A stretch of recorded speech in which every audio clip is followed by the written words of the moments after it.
On today's episode of PDubs Arcade Loft, we're going to take a look at the Pandora's Box 10th Anniversary Edition. That's right, the latest version of the Pandora's Box comes with over 5,000 games included. But is it really worth it? We're going to talk about it right after this.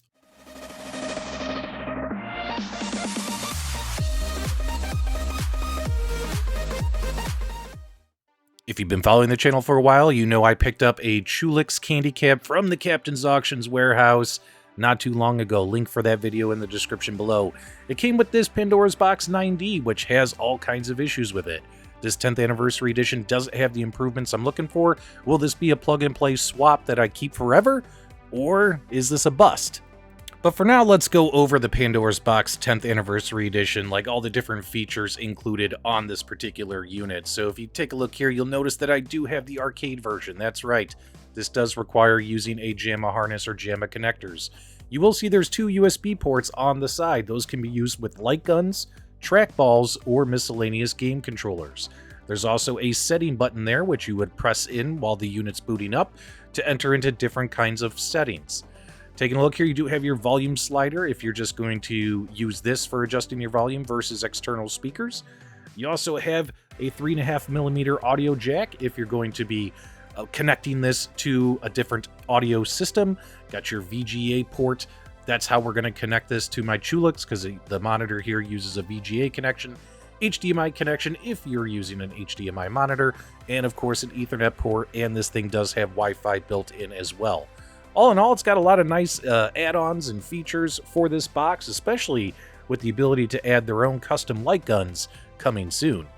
One interesting thing I want to highlight right here is you'll notice there are resolution status LEDs. There's three colors there, green, yellow, and blue. Using that setting button on the side of this unit, you can adjust the resolution, have this in 16:9 or 4:3 aspect ratio permanently. But I'm going to show you how I adjust it on the fly when I'm in-game.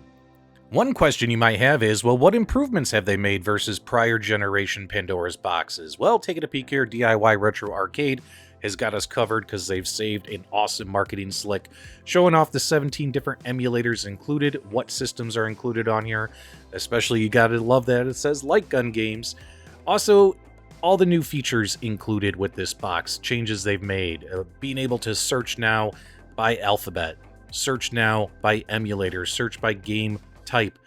You could also change, again, the aspect ratios. I think there's 4 aspect ratios total. You could have coin mode. You can have free play mode, just like you could before. They've added Wi-Fi, Ethernet ports. You can go into adjust different button configurations. I think there's up to 3 for each console, etc. All right, and for those real tech-savvy geeks out there, here are all the specs, again, thanks to DIY Retro Arcade, where you can also buy Pandora's boxes from. I'll have them linked in the video description below as well. Long story short, when you take a look at this table, take your screenshots now if you want to do additional research on this. What I can tell you is this, the hardware, yes, it's a little bit beefier than previous generation Pandora's boxes, but does it do enough? Did they do enough optimization or things like that to get all the games running the way they should versus like the 9th edition? Well, we'll find out. Taking a look at the user interface, I'm really digging the green and black coloring, but that's about it when it comes to the user interface. I feel this interface, which is pretty much the same as other versions of the Pandora's box in the past, just hasn't really gone through any kind of dramatic eye-popping improvements. You can hit the start button now, which is great, and when you hit your Player 1 start button, you can check out your recently played games. You can go to search, manually search for a game. There's a keyboard that'll pop up. You could start typing in a name of a game and search for it, which is super simple if you're looking for a specific game title. Also, in addition to that, they have where you could just now search by alphabet. So you could scroll down, say, hey, I need to find a game under this particular letter. Click on it, and as you can see, it's got the number of games that start with an M, an N, O, a P, Q, etc. Pretty easy to find stuff now, searching alphabetically. All these various search tools are huge improvements on some of the stuff we've seen in the past from Pandora's box to help you find the games you want to play, especially when you have so many. Interesting to see that they do have 3D games on here. There's a lot of 3D games on here, but how well do they run? Well, I tested a few, and I'm going to let you know my thoughts here coming up. Some of the additional categories are you could search by 3 or 4 players, you could search by action games, you can search by fighting games, by sports games, and also they break it down into different emulators. So you could search by Atari, Atari Lynx, Game Boy, Game Boy Advance, Super Nintendo, NES, MAME, FBA, PSP, PlayStation. They're all in here, all 17 different emulators, so you could just search by system and find the games you're looking for. But let's talk about 3D games. Let's go ahead and fire up this PSP tennis game that's included on the system and see how it runs. What I can tell you this is some of the 3D games ran okay. Some of them did. But I don't know how much testing they did on this thing because as you can see, we got all kinds of screen blinking going on, as well as audio issues on this particular game, as well as a few other of the 3D game categories that I tried. These 3D games are supposed to be kind of a selling point for this game, but as you can see, we got stuttering, we got the screen blinking in and out of focus, we got ribbons going across the screen when you actually get into a match. It just feels like the box is having a hard time catching up with what is happening or what it's supposed to be doing. It just feels like it's dragging, especially whenever there's a ball change or things like that. The screen starts blinking, basically loading issues, things like that. And this is happening on a number of the 3D games included. But we don't want to sell it completely short. Some of the games like Street Fighter Zero. This game ran fantastic on the Pandora's box, at least in my opinion, when it came to Marvel vs. Capcom. That game also ran pretty well. Let's check it out.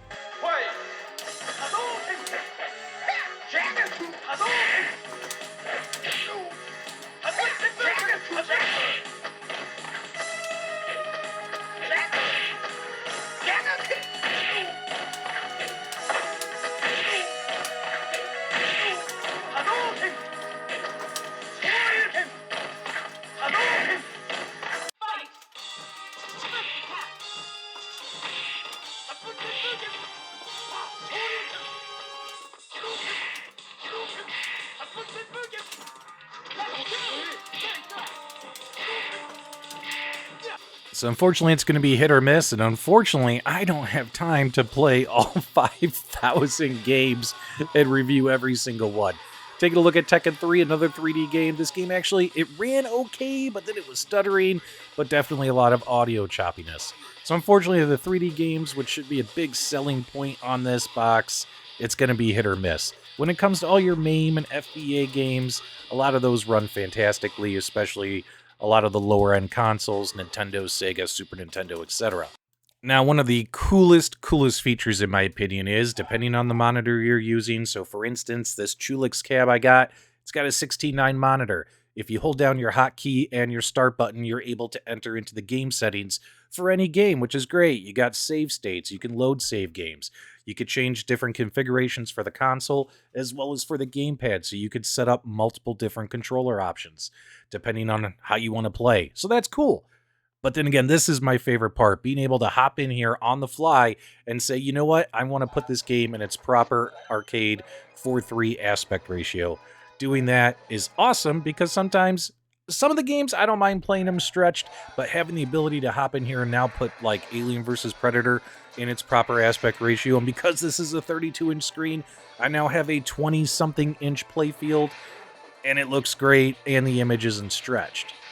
And again, this is really just going to come down to user preference. One thing that I love about having a candy cab like this is the ability just to sit down, take a load off my feet, turn my brain off, and just play some games, right? And I could have them in its full aspect ratio, or I can navigate down and put it in its proper aspect ratio. I could also hop in, adjust button configurations, etc. Easy peasy stuff. Love sitting down to play these games and just taking a break, man. So it's up to you whether you want to play with it stretched if you have a widescreen monitor or if you just want to run it in its proper ratio. You can't just assume because they put in a little bit beefier hardware that everything is going to run so much better compared to previous Pandora's Boxes versions. There's really no optimization going on. Honestly, it just feels like ROM dumps to me, and they're hoping that the chips have enough power to make everything work. But games like Ninja Baseball Batman, sure, they play, they run, but the audio sounds horrible.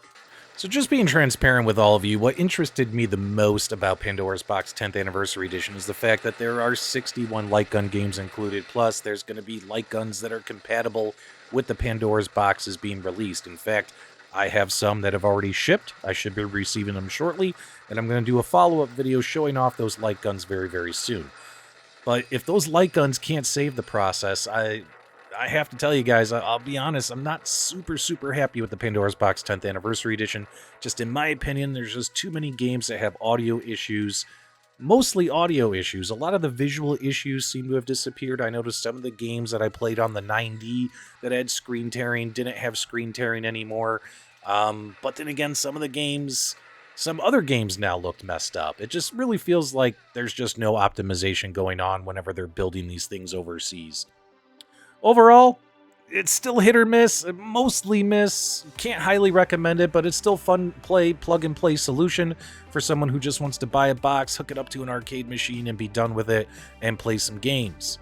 As it stands now, there's a pretty good chance that if light guns don't save the day, I'm going to end up doing a complete gut mod of this candy cab and putting in something completely different, maybe a PC mod or something of that nature, versus having a Pandora's box inside of it. But that's just my quick thoughts. Hope you guys come back for the next video on this arcade cabinet. If you enjoyed this video, do me a favor, give me your comments, feedback, reactions below, give us a thumbs up on the way out, and as always, my dudes, thank you for subscribing.